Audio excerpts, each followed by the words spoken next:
Friends, आज का हमारा टॉपिक है ombudsman system of control on public administration. तो पब्लिक एडमिनिस्ट्रेशन कैसे उसको कंट्रोल करता है ऑम्बुड्समैन सिस्टम के ज़रिए। देखिए, जो हमारा प्रशासन है वो कहीं ना कहीं हद तक जो अधिकारी होते हैं, मिनिस्टर्स होते हैं, उनके लेवल पर काम करता है। और ये जितने भी अधिकारी मिनिस्टर्स जब काम करते हैं तो वो एक काम सही तरीके से हो, उसमें कहीं भी करप्ट जो बिहेवियर है वो वहाँ पे ना एक्सपोज हो, ना दिखाई दे।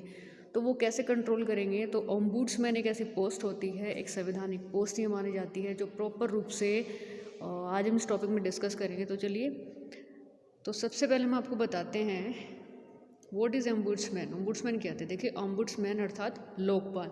तो ओम्बुड्समैन शब्द या पद का वास्तविक विकास 1809 में स्वीडन में किया गया था। स्वीडन जो आपका नॉर्थ में मिलेगा। आप जैसे कहीं पर भी मैप में देखेंगे तो सबसे ऊपर स्वीडन, नॉर्वे, फिनलैंड, ये ऐसी कंट्री आपको मिलेंगी जहां आप देखते हैं कोई भी ऐसी रैंक आती है तो इनका नंबर 1, नंबर 2, नंबर 3 पर ये अपने आप को वहाँ पे स्टैंड किए हुए हैं। तो 1809 में स्वीडन में किया गया था। यह एक स्वीडिश भाषा का शब्द है और जिसका शाब्दिक अर्थ होता है कि ऐसे अधिकारी अर्थात लोक सेवक से है जो विधायिका द्वारा नियुक्त किया जाता है।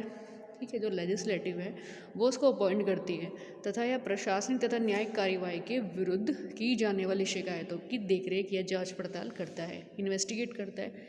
ठीक है, यह बस सभी प्रकार के बंधनों से मुक्त होता है और पूरी तरीके से संविधान के कानूनों के प्रति समर्पित रहता है। यानी कि प्रॉपर रूप से जो ओम्बुड्समैन होता है वो टोटली कॉन्स्टिट्यूशंस के अकॉर्डिंग वहाँ पे काम करता है। वो किसी से प्रेशराइज काम नहीं करता है कि आपको प्रेशर में रखना है उसको। तो यहाँ पे जितनी भी गवर्नमेंट होती है, मिनिस्टर्स होते हैं या कोई अधिकारी होता है, इस लेवल की पोस्ट पर वो कभी भी अपनी पावर्स के थ्रू उनको प्रेशर में नहीं ला सकता। नेक्स्ट बात करते हैं वर्क्स ऑफ ओम्बुड्समैन।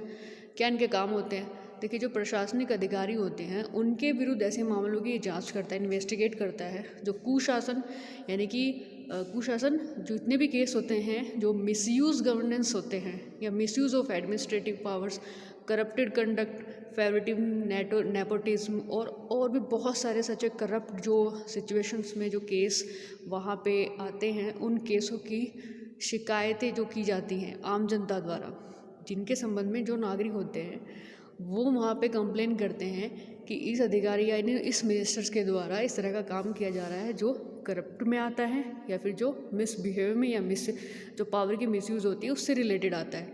तो इस तरह की जो चीज़ें होती हैं उन पर वो शिकायत दर्ज करता है और इन पर वो जांच करता है।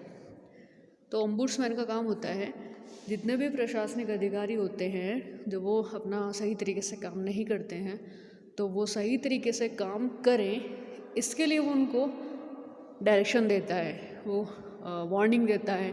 क्योंकि अगर वो ऐसा नहीं करेगा तो ये एक कॉन्स्टिट्यूशन पोस्ट होती है और ये किसी के प्रेशर में काम नहीं करती है। तो अगर उसे लगता है कि ये करप्शन से रिलेटेड कुछ ऐसे मुद्दे हैं तो वो बिल्कुल उन पर इन्वेस्टिगेट करता है और अधिकारियों को सही काम करने के लिए वो वार्निंग देता है।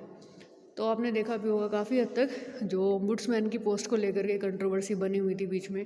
मतलब कंट्रोवर्सी की जब हम बात करते हैं तो गवर्नमेंट तो कभी नहीं चाहेगी कि एक ऐसा पद, अगर वो सही में कॉन्स्टिट्यूशन के अकॉर्डिंग काम करती है या फिर वो करप्टेड नहीं है, तो ऐसी गवर्नमेंट हमेशा चाहेगी कि ओम्बुड्समैन हमेशा बना रहे ताकि जो भ्रष्टाचार से रिलेटेड जो अधिकारी हैं उन पर नकेल कर सके।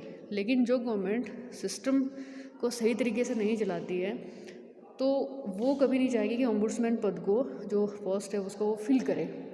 तो यहाँ पे काफ़ी कंट्रोवर्सी काफ़ी समय से चली आ रही थी।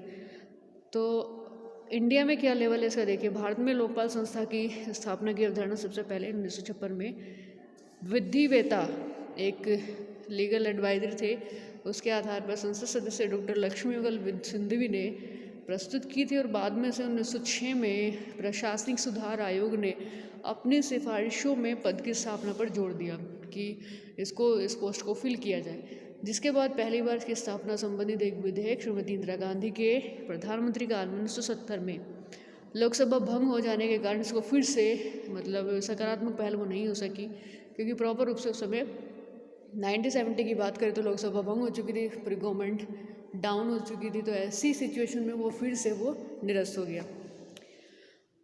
और 1971 में फिर से इसको लोकसभा में प्रस्तुत किया गया, तो बहुत सारे कारणों की वजह से फिर से फिनिश हो गया, रद्द हो गया।